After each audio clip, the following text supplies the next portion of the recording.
What is up, everyone? Welcome back to the Her Hoop Stats podcast. Tyler and Brittany here, holding it down on this wonderful Wednesday. Brittany, we haven't gotten to do a pod here together, so I'm excited to get to chop it up with you and talk. I know we're going to talk about last night's games. We're going to talk about tonight's games and preview a little bit as well. But first, how you doing? How's your day going so far? I'm good. I'm a morning person. So I asked BMAC before you hopped on, I said, is Tyler a morning person? He goes, he just has boundless energy. So I said, perfect. I have fake it till I make it energy, if nothing else. So I'll always make it work. Whatever we need. We had a couple pretty exciting games last night. In their own ways. So we're just gonna go kind of chronological order here. We'll start with Wings and Fever. Look, you hear about games of runs in basketball. I don't know if I've ever seen drastic runs like in the same game in this manner from either side, like in this Wings and Fever game. I mean, both teams in their own respective times during the game go on like 19-0, just insane, ridiculous runs. I guess just some general thoughts to get us off, like get us rolling here. Like these runs, this game, that ending, like just your general takeaways from that Wings and Fever game. Yeah, first of all, super impressed by the Wings' resiliency. Not to mention the 19-0 run against the Fever, which without Enrique, I think is pretty impressive. But you had obviously really good games from Maddie Segrist, Lee Rue off the bench, and then Paige, contributed as well. But that to me was the biggest thing. Is that last, they kind of held off that last Fever rally and some big stops. So I thought that to me was the most impressive part about the game, but certainly not a eye-pleasing game. We kind of talked about that, so kind of what do you think from the Fever side, just in terms of where they're at and fighting for that playoff berth, what kind of, a loss does to them here? Yeah, it's not great. Like, certainly, like, this is a team just in Dallas, just looking at the records, and like, this is a game that you certainly hope to win, especially with the way Vegas has looked, and we're going to talk about them in the preview tonight as well. Like, there's a lot of teams surging. Like, I feel like most teams are on really like far ends of the spectrum of like really good basketball right now or really bad basketball right now. And the Fever have kind of found themselves like in a unique spot, kind of in the middle. Like they went on that like really good stretch right after the All-Star break, and it's been a bit more up and down like after that initial kind of opening week. But this is certainly a game that you hope to win. And when you're able to hold Dallas from your own defensive perspective in that fourth quarter, where they barely score in that fourth quarter at all, and you obviously are in that position going into the fourth quarter of where you are just on the scoreboard and everything. But after being able to work your way back into this game a couple times, that to me is incredibly frustrating from a Fever perspective to not leave this game at home with no Enrique without a win. Like after you go and put that effort in and you go and make those runs and you get the stops you need, and especially to have it end like the way it did, which I saw a lot of discourse on the final possession. So I would love your thoughts on that, because obviously the timeout came super late, but the idea of taking the fast break and trying to just get an easy shot makes sense in my head. But your thoughts on that last the Kelsey Mitchell going into the fast break and then the late timeout by Stephanie White?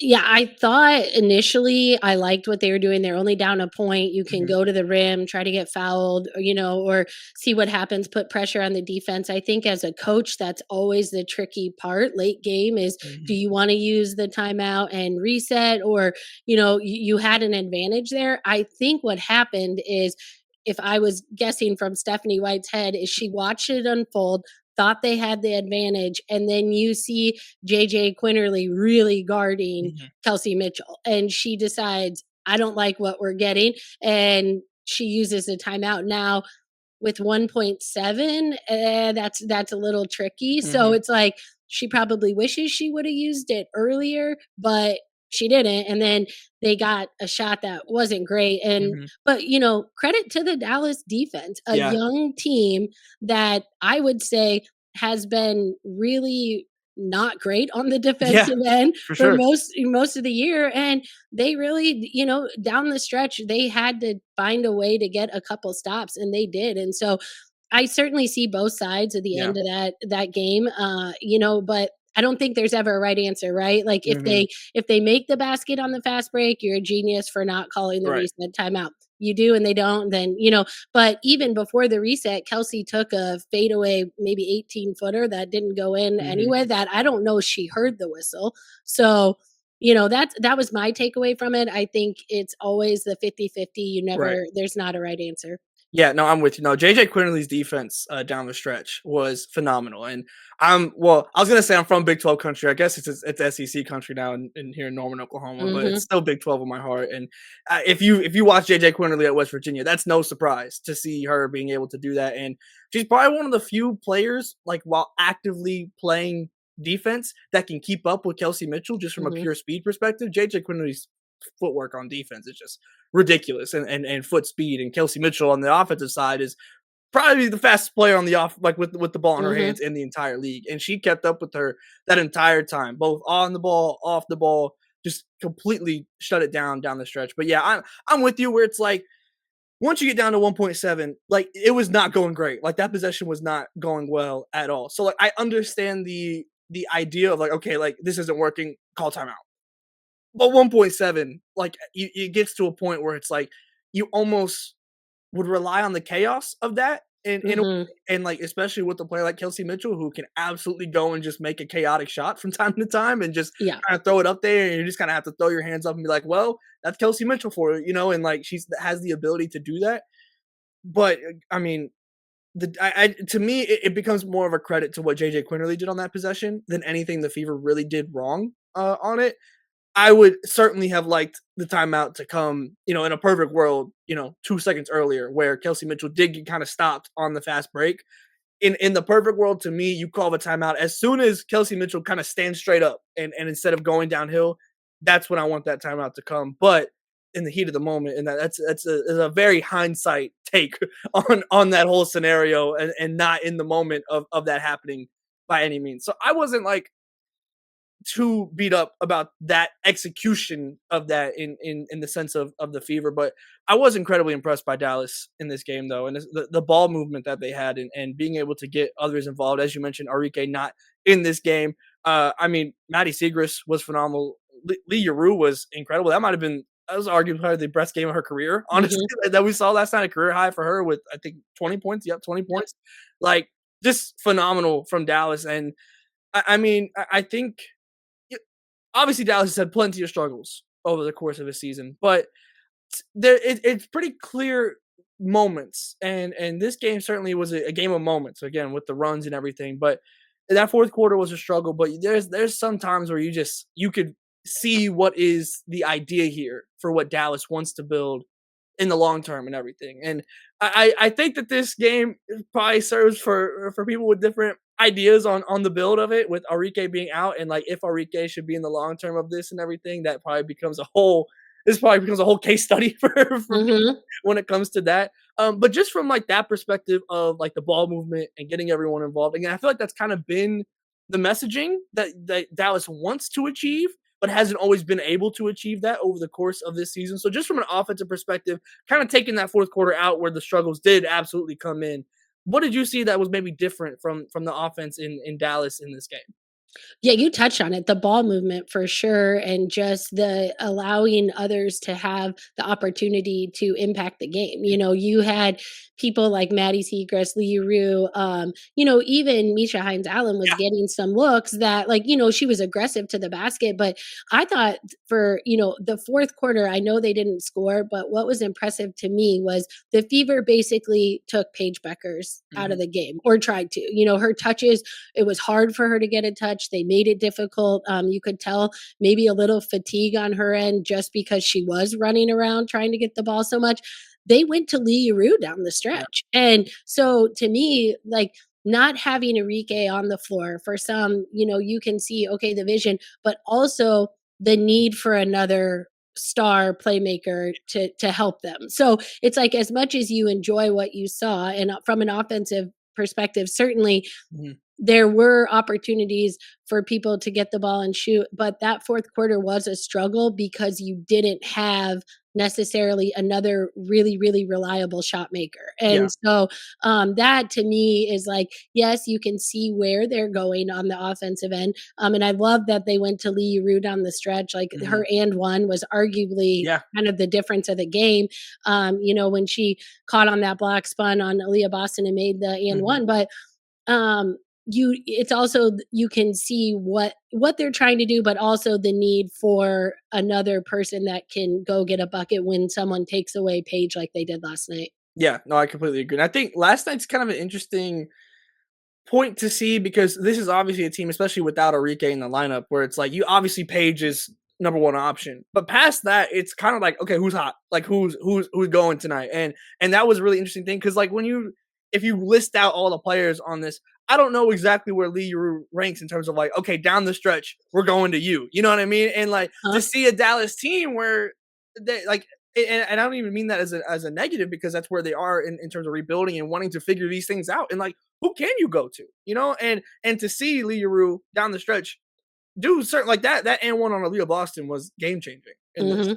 Mhm. And to see that and again as you're trying to figure out who was here for the long haul, it's those type of moments to me that stand out very brightly over the course of a game where it's like again it might not be where you're scoring 20 points, but you're kind of looking for moments where you're like, oh, we can do that more. You know, we can do this more, and where Dallas is right now. But I bring up the N1 because I also do want to the story coming out of the game was refereeing. Stop me if you've heard this before in the WNBA. Um, to me, it felt it was kind of a little bit both ways. Like I know for me, like the N1, I think was probably like the at least on my social media and whatnot. Like that's what I saw the most contested on the broadcast. They surely were like, "This is not a foul on Leah Boston." I thought it was honestly, but I'm just interested like any like major takeaway, anything new takeaways in terms of like WNBA refereeing. Again, I know we've had this dialogue Yeah. so incredibly much, just in general. I mean, not even just this season, but just this is a very frequent thing we do in the WNBA is talk about the refs, but for a good reason a lot of time. Yeah, my biggest takeaway, and this is just a general thought, but when they allow the game to be so physical on both ends of the court without blowing the whistle, it takes away from the beauty of basketball, Mhm. right? The free flowing, the offensive movement. And I think the argument was made on both sides. You saw both teams very frustrated with the lack of whistle. And so to me, it was just, blow the whistle. And I know there's a fine line of that. You don't want the referees, being in every possession, but also when the game becomes that mucked up and ugly because of the lack of whistles, that to me just makes the product harder to watch Mhm. because they're not being rewarded for what they're doing on the offensive end. And if you foul, you foul. I Yeah. mean, that's just in my opinion. And so I think, yes, it is a fine line with officials, but to me, when the game gets ugly like that, it's usually because the whistle is not being blown, especially around the rim, and opportunities are being missed. Whether that's free layups Mhm. because they're getting fouled, so they can't shoot them, or they're getting to the free throw line. So that's always my big platform, kind of about officiating, is just the game has to be played with a freedom, and when the whistle is not being blown, that's usually not allowed. Yeah, no, I'm completely with you on that. I think the biggest thing, and I feel like this has kind of been like the ask is just consistency. You know, like even just like and consistency over the course of like a game. You know, Hmm. and like figuring out okay, like if you're gonna call it like if you call it one way, fine, cool. Yep. Just do go the full 40 with it and keep that because I think that's been something I've seen a lot. Again, just kind of more a general point of like just over the course of the season is like where one half will be called this way and like super tight, and then the next half they're just letting them play ball. And like again, like there's not obviously I prefer a more free game, but like technically speaking, there is no like right way to do it. Hmm. Just consistent. Just, that's all that I personally ask in that. And again, I think it was a bit all over the place for both teams all of last night, honestly. So, but yes, Indiana falls in that one, which also makes them fall in the standings as Vegas. Yep. For and again, we're going to talk about Vegas and for all that Vegas has had over the course of this season. Here they are in fifth place as Indiana Yep. drops down to six. But I didn't want to talk about the other game last night. This was just offense, offense, offense between the Liberty and the Sparks. I mean, goodness gracious, the New York Liberty 3-point shooting when it is on, it I don't know what you're supposed to do. Mhm. 15 of 28, 50% from 3-point range last night. Certainly the Sparks defense has been like the weak point for them in a lot of ways, and Cam Brink goes down with the ankle injury, but also still on a minutes restriction. So like that is certainly a big part of like this kind of trying to be reformed defense that you're seeing is since Cam Brink has come back. I don't know how much he's stopping 14 to 28 from 3-point range though. Just your takeaway from New York's offense, and again, obviously you come out that Minnesota game where you certainly want to beat them without Nafisa Collier in the lineup, and to Mhm. me, I was pretty impressed by the bounce back here just from an offensive perspective from New York. Yeah, I've harped on the Sparks defense quite a few Yeah, times this year, just lack thereof, really, and that's honestly what's keeping them from really yeah, reaching that next level, and you saw that, but again, when you have a team like the Liberty shooting, like they did, I think the biggest thing is their ball movement last mm, night was just incredible. The extra passes, whether it was one or the two next pass led to so many open shots, and you're watching the game and I'm thinking like, what a luxury for Sabrina Ionescu to not really even have to, be a huge impact on that mm, game on the offensive end because they have so many weapons. And, mhm, when Jonquel Jones plays like she does yeah, and stretches the floor, I mean, she was 4 or 5 from the 3-point line. There's not many teams, I think, in the league that, can beat them because, mhm, and now you add in Emma Meesman, and it's like, okay, she was really good last night, and you just kind of go down the list, and then you're like, oh, and you're playing without Brianna Stewart, yeah, Kennedy Burke, Naira yeah, Sabali, and it's like, wow. So to me, it was like it was just a night the Liberty was really good, mhm, and the Sparks still, they had 97 yeah. points, but that's not going to be enough against a team like the Liberty when they're playing as well as they were on the offensive end. Yeah, it's such like a frustrating thing for me to see, honestly, Jonquel be this dominant in a game like this because I'm like, this is the solution, like, to so many things, like, when I get frustrated when the Liberty, like, do have these dips, I'm like, this is the player that Jonquel can be on, like, a nightly basis in a whole lot of Mhm, ways. Like, obviously, you're not expecting this whole team to shoot this well, but generally speaking, just in terms of the offensive impact, like, this should be closer to what we're getting than, maybe 6 or 7 shot attempts, in a game, and that gets so incredibly frustrating to me. But you mentioned the ball movement, and I immediately go to the bigs. I go to John Quell and I go to Emma Meesman because as soon as they get the ball, not even necessarily in the paint, but even on the elbow or that free throw line extended area, the amount of respect a defense has to give either of mhm, those players immediately is there's so much gravity there. And the way that they can both pass the ball and just be surrounded by shooters on top of being able to spread the floor themselves is just so dangerous. Like I mhm, like when it's on like this, that's what's been kind of confusing to me about the Liberty at times in terms of evaluating them. It's like you certainly have your dips and you have your games where I'm like, just go to your bigs, like like mhm. it could be much simpler than the way that you're making it.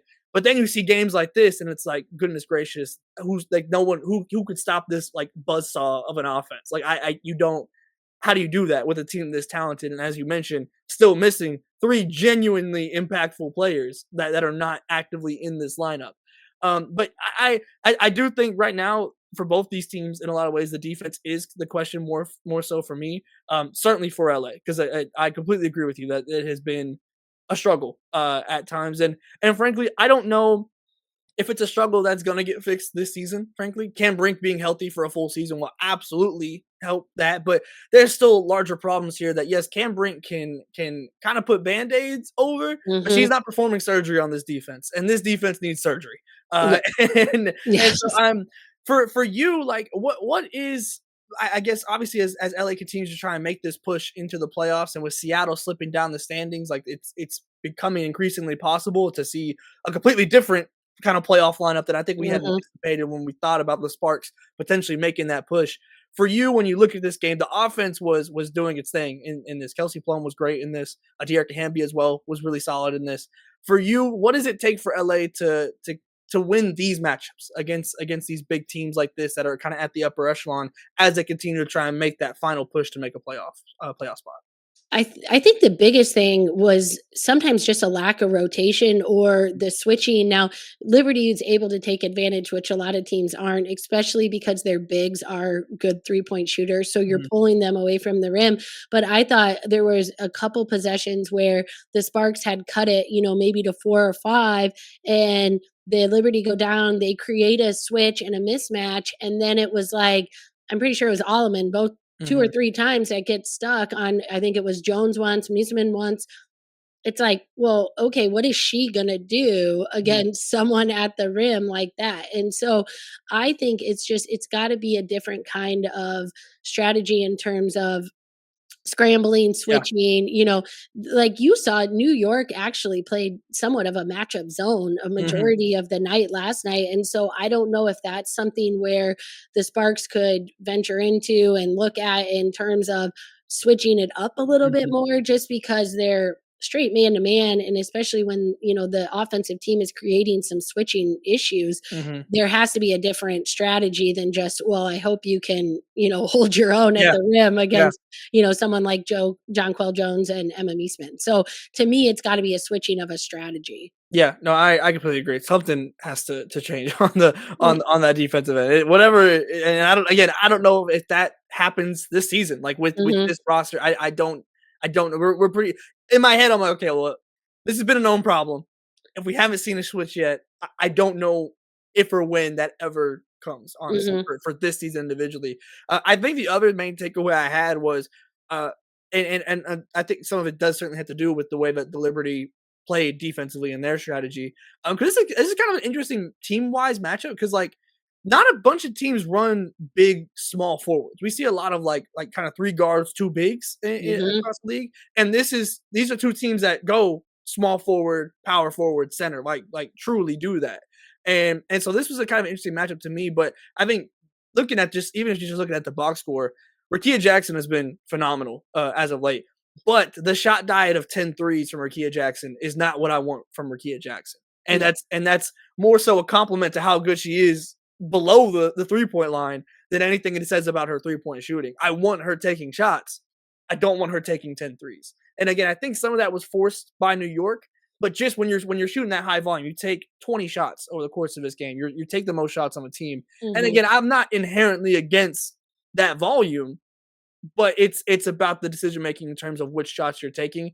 I think that definitely played into New York's favor, and I think New York forced that as well. Like they were hoping for that to happen, and I think LA kind of played a little bit too much into their hands in that way. And so I'm also interested. Certainly, the offense has been rolling in a whole lot of ways. I mean, you still scored 97 points in this game, so you're doing something right mhm, offensively. But I am interested in how the offense can potentially pivot in a scenario like that where you don't want that to be the shot diet from your player that is taking this the most shot volume just on the team. That was the offensive thing that kind of stuck out to me, but certainly defensively is where this LA team needs to try and do something in order to kind of make this final push. But I do want to talk about today's games because we're talking about the Liberty. We're gonna see them again tonight. I mean, they got a bit of a gauntlet here to go through back to back LA, and then tonight they play in Vegas. We talked about the Liberty, so let's talk about Vegas a little bit because they've been on a run. I mean, like this stretch again for everything that has been said about Vegas and Jewel Lloyd and like the starting lineup change and Alyssa Smith getting traded for all of that. Here we are. Asia Wilson's playing phenomenal basketball to the surprise of nobody. And the Las Vegas Aces just kind of keeps quietly to me, honestly. I feel like there hasn't been a ton of noise about it. Just keep creeping up those standings. For you, what has changed for Vegas just in this run? Well, I think certainly, the psychological impact of Jewel Lloyd coming off the Mhm. bench has seemed to really spark her, which has helped them. And then I think a little bit of the schedule. I Yeah. mean, I know they haven't certainly been facing the top teams, Mhm. but for a team like Las Vegas that needed some confidence, needed some wins, and certainly has the talent Yeah, for sure. to be competing, kind of where they are, that's a big momentum thing. So I Mhm. think tonight it's going to be a great matchup to Mhm. see the Liberty off the back to back. The Aces are at home. I think this is a game where you can really kind of see where Vegas is at. Are Completely they agree. really are they really getting better, or Mhm, was it just kind of the scheduling in their favor? But that I think obviously Asia playing the way she is, mhm, Melissa Smith, you said, has been a mhm. huge help for what they needed, and then moving Jewel Lloyd to the bench, and for whatever reason that has Yeah. psychologically done to her.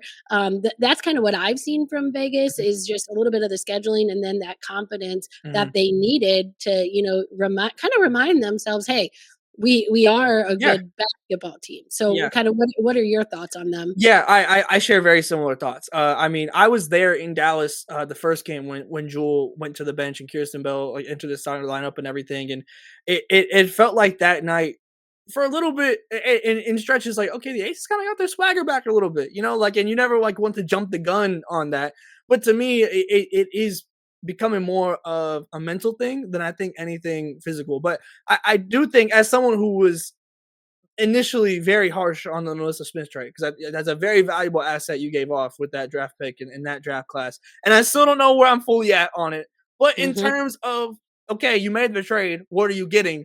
Melissa Smith has been very, very solid. Like has been kind of hovering around that double double line and has gotten a couple double doubles. Like she has been very, very solid. You're not asking the world of her because you have Asia Wilson next to her. So like a whole lot of like the production in terms of scoring and rebounding that you would expect your other big to get. It's not the normal volume because you have Asia Wilson next to you and what she's able to provide. But just in terms of the energy, in terms of being able to be that other big next to Asia Wilson, which has always been kind of the hole in this Aces roster, not just this season, but in seasons past, just finding that right big to fit next to Asia. No, Smith has been really solid. But Mhm. I do completely agree. Like tonight is going to tell me so much because not only is it a back to back, not only is it at home, but the Liberty just shot lights out. And a whole lot of times you shoot lights out, and then that next game it can get kind of wicked, And Yep. they shot lights out while also having to play the full game. Like LA was still in that game the entire time. There was no like little extra rest, none of that. So to me, this is I don't want to be like hyperbolic about it or anything and be like, oh, must win or anything of that nature. But if Vegas loses this game, it is absolutely going to be like a major change in my opinion of like the direction of where they're headed, and it's going to feel a whole lot more like was it just the schedule? Was this just a stretch? Like this to me is a very important, even just psychological game Yep. for Vegas to win and to prove like kind of again to remind themselves and to remind the league honestly because again this has been such a quiet rise for a team that has been so notably good over the past 5 years or so like it's very important to me for them to get this win in terms of establishing and reminding themselves, the fans, the league, their opponents that this is still Las Vegas. We still have Asia Wilson.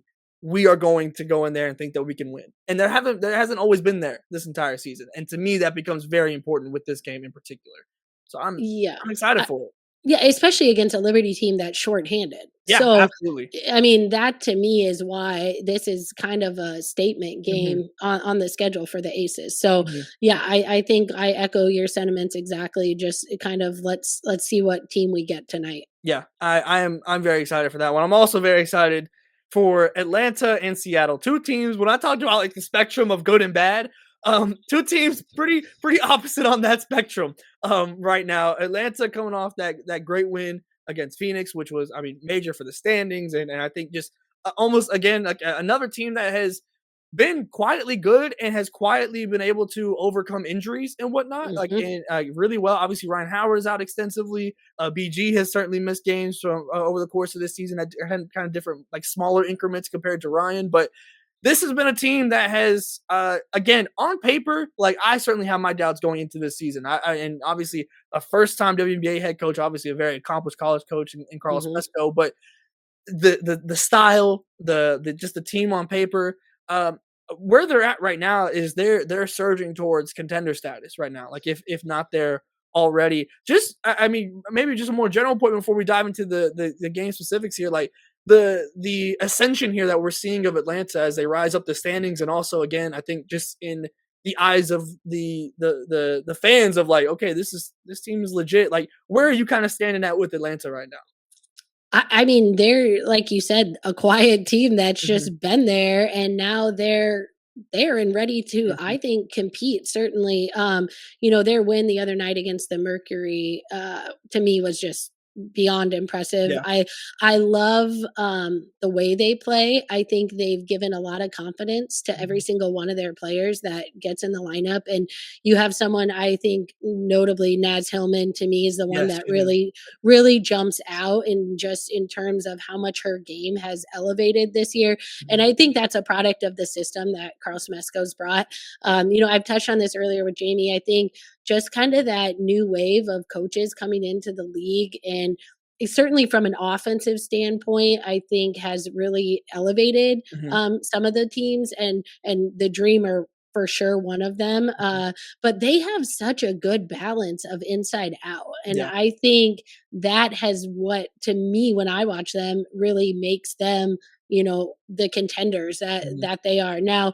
I don't know, like with the Liberty and the Lynx, it's at full strength for Yeah. all three of those teams. I'm still probably putting the Lynx and the Liberty ahead of them, but Mhm. certainly a team I think that has a lot of veterans that can go into any arena and win on any given night. And the style they play and the kind of size and mismatches they Mhm. create, I think, create a lot of problems for teams. So I certainly like the Dream. They're a fun team to watch. I've enjoyed where they're at, but like you said, quietly there, and Mhm. just sitting in third place, ready to kind of keep rolling. Yeah, no, I've been very impressed. I think the balance to me has also just been so impressive because going into the season, we kind of heard the comments of like, yeah, we're gonna let BG shoot threes and like we're gonna spread the floor, and I was like, hold on now, like that's great, like as like a novelty, but if that becomes the system, like if that's what we're getting at here, that's not that's not what I want this team to be, Hmm. and I've been very happily like wrong about like that being kind of my indication based on kind of the preseason talks and everything of what this team was going to be because they have found a really big balance. And I completely agree that Nas Hillman has been so important in the addition of the 3 point shooting to her game and being able to be a big that can go down and rebound, but also can help space the floor for whichever other big she's partnered with on the floor is so incredibly important and has genuinely to me like that has been an absolute game changer Hmm. over the course of this season both in her being able to slot into that starting lineup when necessary and be able to play at a high level, but even just coming off the bench. Like to me, she's my sixth one of the year right now. Like she's been incredible over the course of this season. Um, to flip over, it's a bit of a vibe shift. Hmm. Going over to Seattle, and I said I didn't want to be hyperbolic about the Aces game and like, oh, if they lose this, I'm ready to be hyperbolic over here. I mean, this is a game where if Seattle does not win this, I mean, you're risking falling out of the playoffs right now. Like that's where we're at with Seattle, which feels insane to say because like we've seen them at their best this season, and they look like a genuinely very good basketball team when they've been at that best early on this season, and it has just devolved so much since then. And to me, I immediately look at that half court offense and just like it's been brutal in a whole lot of ways. And even the addition of Brittany Sykes, which you get for to me a relatively low cost. Like you trade Hmm. your worst first round pick, you trade two players that weren't really getting any burn anyways, and she's come in and has been solid. And like if you told me this production had come from Brittany Sykes immediately when she came in the team, to me in my head, I would imagine there would be some wins in there. Like if you had told me this is what you're getting from Sykes, these are the results, I would not. I would think you're lying. But here we are. This is the production. These are the results. And to me, this is now essentially Seattle's put them in must-win situation pretty much the rest of the way in a whole lot of ways. But to me, this can be a bit of a wake up call if they're able to win this game. But it's certainly become a must win game for me when it comes to Seattle and where they're at right now. Absolutely. I think Seattle is the team to me, and I've said this a couple times. You watch them, you look on paper, you're like, okay, you feel pretty Mhm. good, and then the game goes on, and you're kind of like, what am I watching? Why Mhm. is it more cohesion? And you're talking about, yes, Brittany Sykes has been really good, but so has Don Malonga, Oh and my so goodness, yes. you're watching this, and again you look and you think, how are they not winning games? And Mhm. it's just something, as a viewer, you can't put your finger on it. Mhm. I don't know what it is, but you watch them, you think, okay, maybe one step forward, and then it's like 10 steps back. And Right. right now they're in a slide that Yeah. certainly, like you said, you're in win territory. I Mhm. mean, the season's winding down. You have to find some momentum coming up. And I don't know that they do that. I mean, a very formidable opponent, like we said in the Dream, who I think can go into any arena on the road and win games. So I'm hoping to see a little bit more of a fluidity on Mhm. the offensive end from the Storm, but again, they're just a very perplexing team this Yeah. season, and I don't know. You watch, and I just don't have the answer to why it is, but you just scratch your head, Yeah. honestly.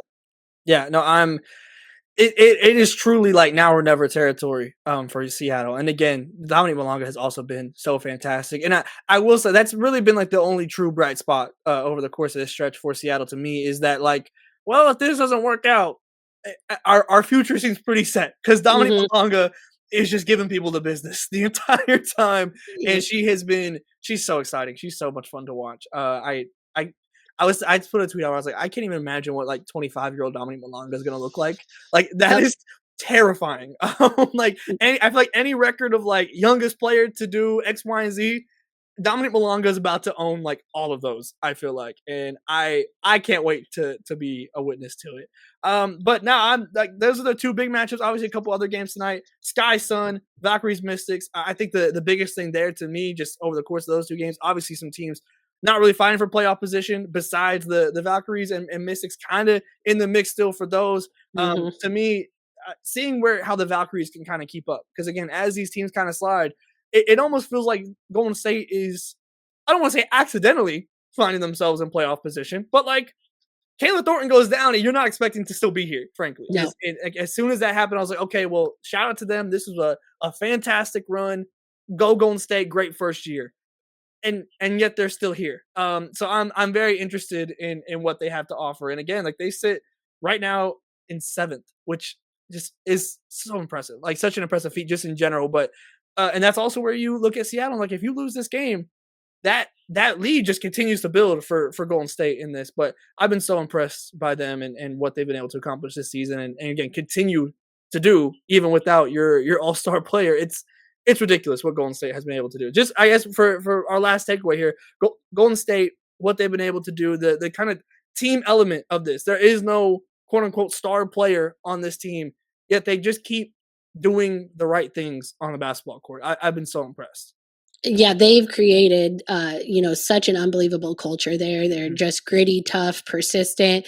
They've set the bar extremely Yeah. high for expansion. But a credit to Natalie Nakase, who's come in and really has everyone bought in to what Mhm. they're doing. And I think, I've Jamie and I have talked about this, but when you have a bunch of players that are coming in roles that a lot of six men, a lot of bench players, Mhm. and now they're having an opportunity, they want to show that they deserve the minutes they're getting. And Mhm. I think if you look even from game to game, you have some players play 5 minutes, the next game they're playing 17, and Mhm. it's just a credit to, again, the culture they've created. I think they didn't expect probably to see themselves Yeah. in the playoff hunt, but the competitor in you now is okay. We want to kind of make a run for Mhm. it. I just don't think there's a chance they're all of a sudden over the next couple weeks are going to be like, well, we want to lose games because we want Right. to get a draft pick. I mean, that's just the nature of the beast in sports is you got to compete. So Mhm. to me, I've just loved watching them. They, are obviously just so tough. They compete every possession. And then at Valhalla, it's just a joy to Oh, it's watch. awesome. So to me, that's a scary thing in a 3 game playoff Yeah. series if they do get in, because they are gritty and persistent enough Mhm. to win a game on the road that maybe you don't expect them to, and Mhm. then to get a game at home. So I think they've put themselves in a position to fight till the end here, and I will not be shocked if they make the playoffs. Yeah, it's been insane. I know that my biggest takeaway, I remember I wanted it was early in the season. I want to say it was Kayla Thornton that said it in a post game where it's like we have this whole team has a six-woman mentality. And in a league with the WNBA where pretty much every player on this roster at one point has been fighting for a roster spot. And what comes with that is doing the little things. And now you have a whole team that is willing to do the little things. And those little things add up into big things real quick. And it's added up into currently a 7th seed for Golden State. And it's been so incredibly impressive. But that is going to do it for us here on the Her Hoop Stats podcast for Wednesday. We come at you every weekday, 5 times a week. So make sure you're subscribed to Her Hoop Stats. For Tyler, for Brittany, we'll see you next time.